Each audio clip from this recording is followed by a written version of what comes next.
মেয়েকে স্কুটারে নিয়ে রাস্তায় বেরিয়েছিলেন এক তরুণ।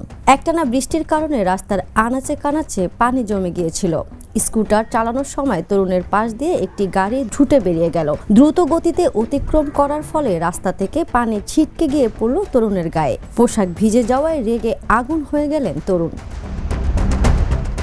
স্কুটার থেকে নেমে রাস্তা থেকে ইট তুলে গাড়ির কাচ ভাঙচুর করতে শুরু করলেন ওই তরুণ। এরপর গাড়ির ওই ভাঙা অংশ দিয়ে ভেতরে প্রবেশ করলেন তিনি। গাড়ির চালক যেন পালিয়ে যেতে না পারে সেজন্য সন্তানকে পাহারায় দাঁড় করিয়ে দিলেন তরুণ। কিন্তু শিশুটিকে ওই মুহূর্তে ভয়ে কাঁদতে দেখা যাচ্ছিল। সম্প্রতি সামাজিক মাধ্যমে এমনই একটি ভিডিও ছড়িয়ে পড়েছে।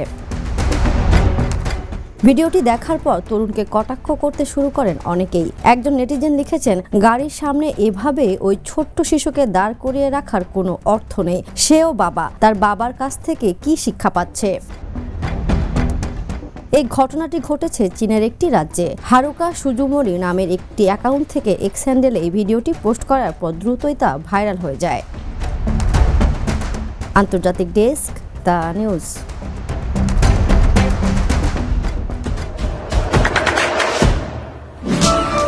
দেশে দেশে সবার সাথে দ্য নিউজ।